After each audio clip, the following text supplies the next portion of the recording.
Tivemos que fazer alguns movimentos de redução de embalagem, onde a gente passava uma parte da redução para o consumidor, a outra parte a gente usava para compensar um pouco e recompor margens. Enfim, foi um trabalho bem completo para que esses efeitos que você mencionou do trigo e do câmbio não afetasse tanto a companhia. Mas realmente estamos atravessando por mares revoltos, né?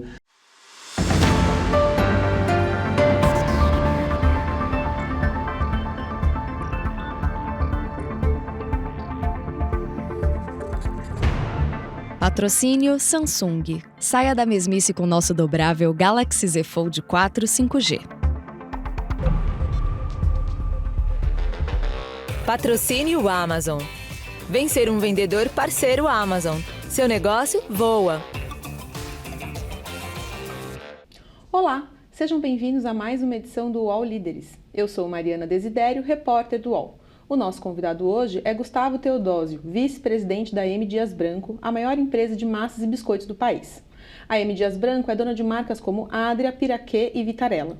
Ela foi fundada na década de 50 em Fortaleza, no Ceará, e no ano passado teve receita líquida de 7,8 bilhões de reais. Gustavo, seja bem-vindo. Obrigado, Mari. Gustavo, a gente estava conversando aqui e você me contou que vocês têm mais de 20 marcas, né, dentro da M. Dias Branco. Conta um pouco como que é gerenciar um tamanho tão grande de portfólio, como extrair o melhor de cada marca, enfim, qual que é a estratégia de vocês? Bom, primeiro acho que é importante, né? Hoje são mais de 20 marcas, porque recentemente a gente adquiriu a Jasmine e uma empresa chamada Latinex, que tem embaixo dela mais 5 marcas, entre elas a Fronteira, que produz aqueles Tex-Mex, né? São os guacamoles, os molhos, as tortilhas. Temos a Fit Food também, então aumentou ainda mais o nosso portfólio de marcas. E recentemente adquirimos uma companhia no Uruguai que chama Las Acacias. Essa é uma discussão sempre bem atual dentro da companhia, porque realmente dá trabalho, não é fácil administrar muitas marcas, né? E como tudo na vida tem o trade-off, né? Você tem desvantagens e vantagens, é muito mais difícil para você definir o investimento em marketing quando você tem muita marca. Por outro lado, com essas marcas você consegue criar uma relação mais forte com o consumidor local. Então, só para te dar um exemplo, quando você fala do gaúcho, do consumidor do Rio Grande do Sul, nós temos uma marca que é líder, que é a marca Isabela. Pouca gente do Brasil, a não ser o gaúcho, conhece essa marca, ela é líder lá. Quando você vai para o Rio de Janeiro, nós temos a marca Piraquê, que é uma marca carioca, né? É difícil encontrar algum carioca que não teve conexão com a marca Piraquê ao longo da sua vida. Você vai para Pernambuco, tem a marca Vitarella, Fortaleza com a marca Fortaleza Richest. Então, a grande vantagem de você ter essa quantidade de marcas é que você tem as marcas regionais que conversam ali a linguagem do consumidor regional e algumas marcas nacionais. O que a gente está fazendo agora? Elegemos 5 marcas, essas 5 marcas vão se tornar marcas nacionais e vão receber o maior número de investimento em marketing. Isso ajuda um pouco a priorizar alguns investimentos em algumas marcas, mas sem perder essa conexão com o consumidor local através das marcas locais. E quais são essas marcas? As 5 marcas, estamos falando de Adria, no caso das massas, é uma companhia bastante antiga também. Nós adquirimos em 2003. A marca Vitarella, essa opera nos dois segmentos, massas e biscoitos.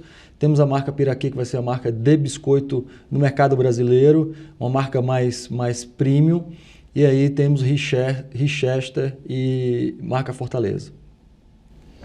E você mesmo citou que vocês têm bastante força no mercado Nordeste, né? Se não me engano, acho que chega a ser 60% do mercado.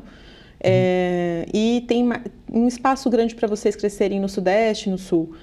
Qual que é a estratégia de vocês para crescer nessas regiões e qual que é a importância para o planejamento estratégico da empresa avançar nessas regiões? Assim, acho que é importante, né? A M. Dias é líder em várias categorias no mercado brasileiro. Nós temos um pouco mais de um terço no mercado brasileiro de massas, temos um pouco mais de 1/3 no mercado de biscoito e somos líderes também em algumas categorias que nós adquirimos recentemente com a marca Jasmine. Então, somos líderes também em pães sem glúten, em biscoitos integrais e em granola no mercado brasileiro. Só que quando você estratifica um pouco essa liderança, a M. Dias ela tem uma concentração, até porque ela nasceu no Norte e no Nordeste, muito grande lá em cima. Então, quando você pega esse 1/3, próximo de 32% de market share, e você estratifica isso, a gente tem 60% no Norte e Nordeste e 20% no Sul, Sudeste e Centro-Oeste.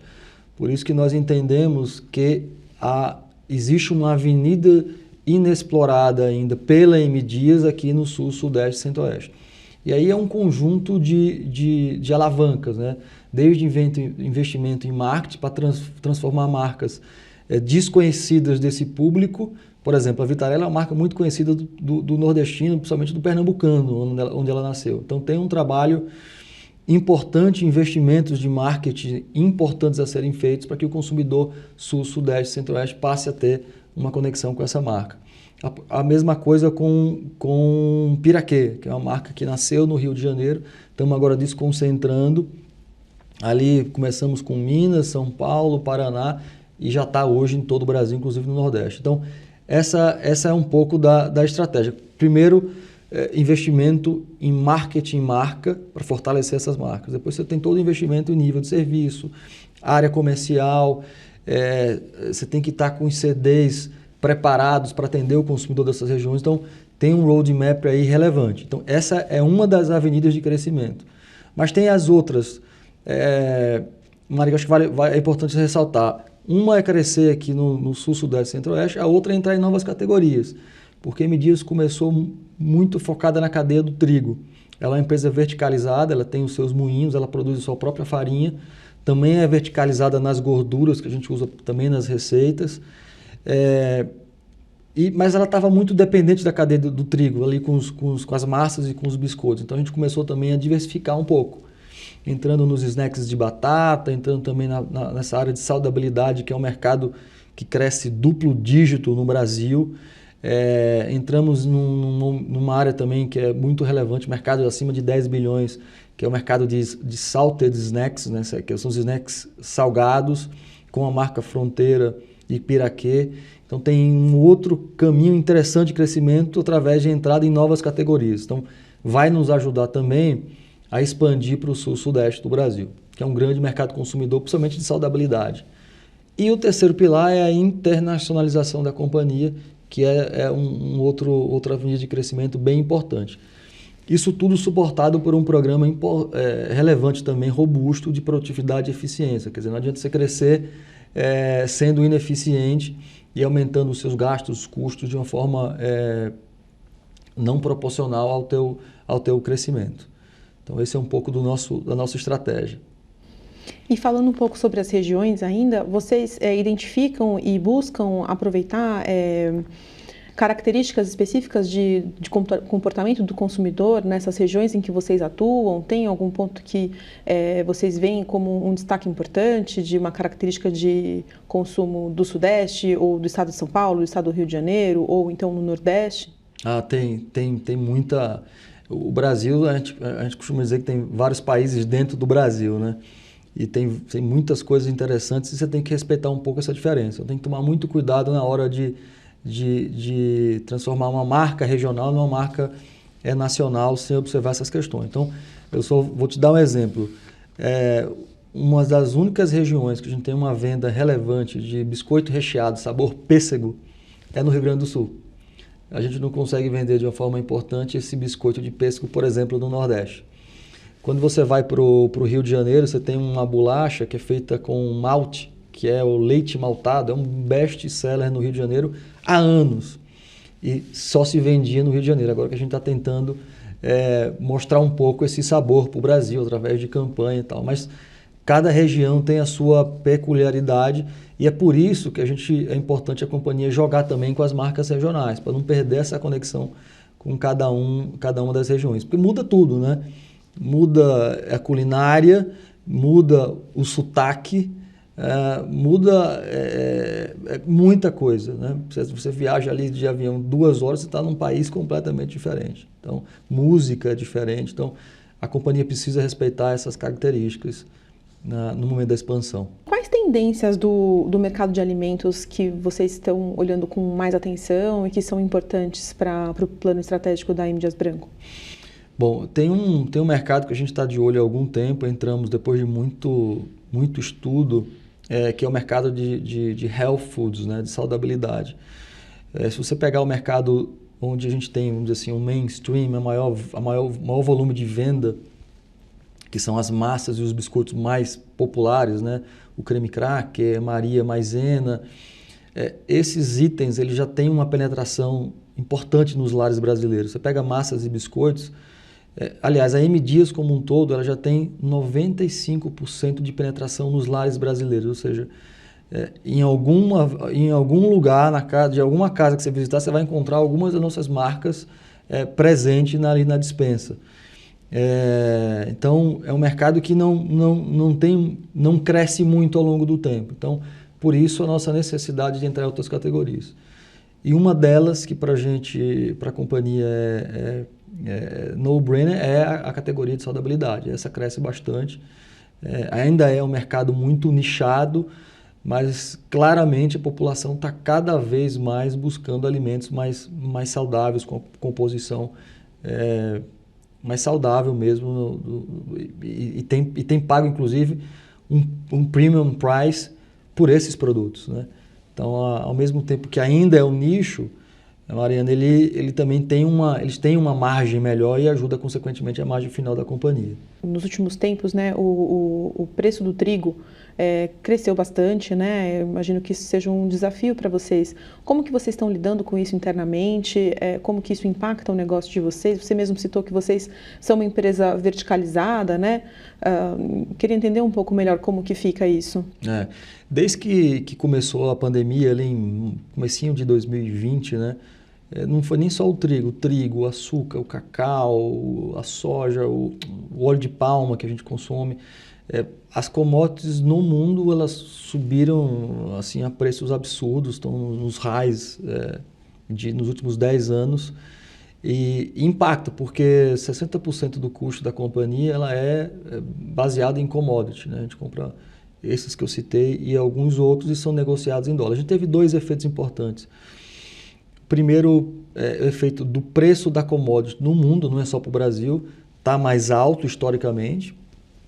E também a gente tem convivido num ambiente, no mercado doméstico brasileiro, um pouco mais conturbado, porque agora tende a ficar um pouco mais tranquilo, estamos apostando nisso, mas gastamos aí quase 2 anos discutindo eleições, né? Que uma eleição bem ali radicalizada, né? Por dois movimentos, 2 partes com pensamentos bem diferentes. Isso tudo fez com que a moeda brasileira, o real, depreciasse também. Então, a gente teve 2 desafios, que é preço da commodity alta e o real depreciado. Isso atrapalhou bastante os nossos resultados. A gente sabe que é cíclico, commodity sobe, mas depois ela desce, sobe de novo, desce. Você pegar na história das commodities, isso é normal. Agora o câmbio deve dar uma arrefecida pós-eleição, depois se o governo nomear os ministros, enfim, o mercado dá uma acalmada, né? Isso é o que a gente espera. E a vida deve voltar ao normal. No caso do trigo, além da pandemia, a gente pegou uma guerra também no meio do caminho, né? Teve aquela discussão das vacinas, se ia ter vacina, se não ia ter vacina. Chegaram as vacinas, começaram as doses, o mercado foi ficando um pouco mais calmo e surge aí uma coisa que ninguém estava no radar, que é a guerra de Rússia e Ucrânia. Como a Ucrânia e a Rússia são os maiores exportadores de trigo no mundo, impactou ainda mais a companhia. Tivemos que ser criativos, né? Com programas de eficiência e produtividade, para que a companhia conseguisse operar fazendo mais com menos. Olhamos para todas as áreas, indústria, logística, RH, administrativo, financeiro. O que a gente pode fazer diferente para que a gente consiga ter uma redução de custo importante sem comprometer o futuro da companhia, né? Porque você reduzir custo é fácil, cortar é fácil, mas cortar de uma forma inteligente é o desafio. Acho que a gente conseguiu fazer isso bem feito. Só para você ter uma ideia, o nosso nível de despesa, a gente chama de SG&A, que é despesas gerais administrativas e com vendas, antes da pandemia representava 26% da receita. Há 2 anos depois desse trabalho, ele representa menos de 20% hoje. Então, a gente está operando a companhia de uma forma mais eficiente. Isso é bom. Algumas crises até ajudam você a fazer os processos mais rápido, né? Mais rápidos. Então, essa é uma coisa importante. A gente teve que precificar, não teve jeito, várias tabelas de preço que a gente teve que colocar ao longo do tempo. Tivemos que fazer alguns movimentos de redução de embalagem, onde a gente passava uma parte da redução para o consumidor, a outra parte a gente usava para compensar um pouco e recompor margens. Enfim, foi um trabalho bem completo para que esses efeitos que você mencionou do trigo e do câmbio não afetasse tanto a companhia. Mas realmente estamos atravessando por mares revoltos, né?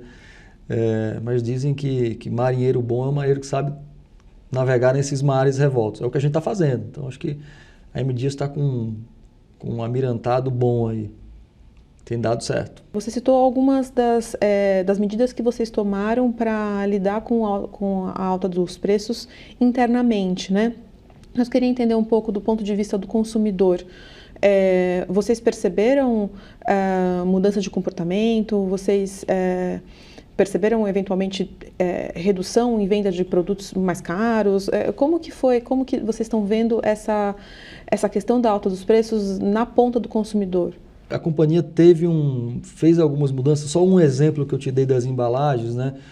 Teoricamente, se a gente não tivesse mexido nas embalagens, aquele consumidor que comprava lá o pacotinho de creme cracker, ele não teria condições mais de comprar, dada a inflação, corrosão da renda e tararau. Como você reduz o pacote, você dá mais acessibilidade. E surgiu um mercado da indulgência também, que é uma coisa que a gente talvez não esperasse que crescesse tanto. A gente imagina que pelo fato das pessoas terem ficado muito tempo em casa, trancadas, confinadas por conta da pandemia, no momento que elas começaram a sair de casa pós-vacina, elas começaram a se dar o direito, o luxo de consumir produtos de mais valor agregado. Então, ao mesmo tempo que você vê um pouco de retração ali nos básicos, você vê um crescimento dos produtos mais caros. Por exemplo, a marca Piraquê, que é uma marca de biscoito premium, ou de bolacha, depende da região que você está, né? Foi uma das marcas que mais cresceu, inclusive com produtos mais caros, cobertos com chocolates ou recheados com chocolates. Então, é bem engraçado isso no mercado brasileiro. Você teve um crescimento da indulgência e ali um ajuste do mainstream, do mais básico. Mas no final é que a gente ainda não percebeu nenhum movimento de redução de volume, mesmo com todos esses desafios aqui no mercado brasileiro e global. Além desse nicho da saudabilidade, tem outras categorias que estão no radar de vocês? Alguma coisa um pouco mais avançada? Olha, a gente tem olhado sempre para 4 pilares, né? Que é o da nutrição, saudabilidade. A gente acha que é um mercado bastante interessante. Entendemos que a nutrição traz muito valor agregado, muita margem. É um setor que, com toda a recessão econômica, continua indo bem. Os carros, está difícil você comprar carros, está difícil você comprar iPhone. É um momento, né, é difícil de entender às vezes, né? Os itens de luxo estão sumindo da prateleira, você não encontra.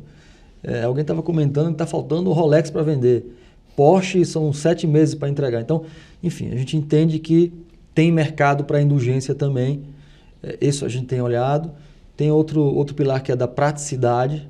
O que a gente olha, as pessoas estão cada vez mais...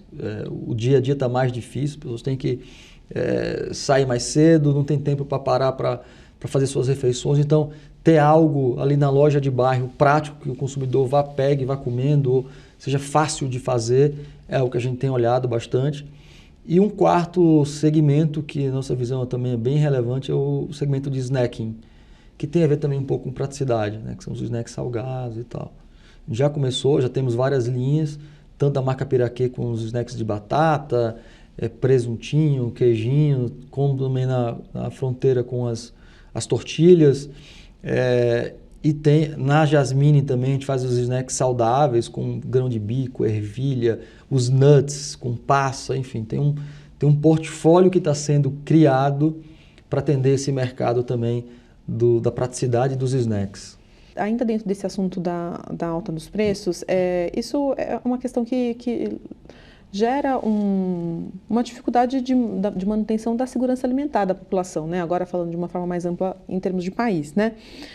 Você que está dentro do mercado de alimentos, né? Na sua visão, que soluções que o país deveria ou poderia buscar para buscar atenuar esse problema, considerando esse contexto? Olha, acho que tem que tomar muito cuidado, mas para não afetar a indústria brasileira. Mas acho que a abertura de mercado é importante. Eu vou só dar um exemplo. O trigo, que subiu muito de preço, ele basicamente a gente comprava no mercado brasileiro e na Argentina. O Brasil, ele agora aumentou um pouco para quase 8 milhões de toneladas, mas até pouco tempo atrás produzia, para ficar mais fácil a conta, 6 milhões de toneladas e o Brasil consumia 12 milhões de toneladas de trigo. Então, ele consumia muito mais do que ele produzia só metade do que ele precisava. Diante disso, a gente tinha que comprar trigo fora do Brasil. Onde é que a gente ia? Basicamente, Argentina, Uruguai, porque estava dentro do Mercosul e você não tem tarifa de importação. No momento desse de crise global, uma das soluções vamos eliminar a taxação para que as companhias tenham condições, já que o Brasil não produz, de trazer esse trigo sem tributo, mais barato, até que o mercado se autorregule. Acabou essa pandemia, guerra Rússia-Ucrânia, ok, volta com a taxação. Mas esse tipo de ação é super importante nesses momentos mais desafiadores. A outra solução, que é mais de longo prazo, ainda entrando no trigo como exemplo, Mariana, é o governo incentivar a produção, e acho que ele tem feito através do Embrapa, de trigo, né? Já que o Brasil ele está deficitário, ele precisa de trigo para fazer o pãozinho, não é só para as massas da M. Dias, né? Precisa para o pão francês, enfim, o trigo é usado em várias receitas do consumidor brasileiro e mundial. Então, Embrapa começou a desenvolver, a produção do trigo estava concentrada, por exemplo, ali no Paraná e no Rio Grande do Sul, que são regiões mais frias, onde o trigo tem uma melhor estabilidade. Agora já existem sementes que foram desenvolvidas e manejo da agricultura para que esse trigo seja também produzido em outras regiões. Já tem aí vários testes que foram feitos com produtividades aceitáveis e você começa a ver uma expansão também da área plantada do trigo, através de tecnologia desenvolvida pelo governo, através do Embrapa. Então, tem várias formas de você minimizar, mas com tudo isso, algumas são mais rápidas, outras são mais demoradas, né? que são mais estruturais. Mas acho que é por aí o caminho. Tem ferramentas para, pelo menos, você não eliminar, porque é difícil eliminar crises globais dessas proporções, mas pelo menos minimizar um pouco esses efeitos. Entendi.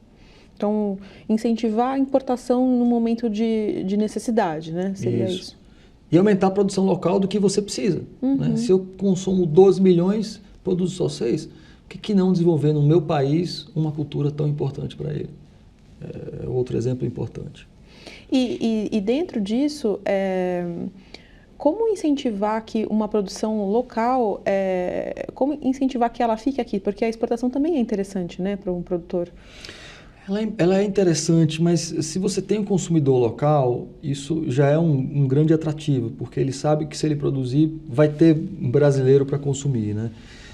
O que faz ele acabar exportando o que ele produz? É o câmbio. Se por acaso o real está muito desvalorizado e o dólar está alto e ele recebe quando ele exporta em dólar, existe uma natural, vamos dizer assim, um natural destino dessa produção para outros mercados. Por isso que o controle ali do câmbio, no ambiente mais tranquilo, é importante, porque senão você desbalancia essa questão da produção versus exportação.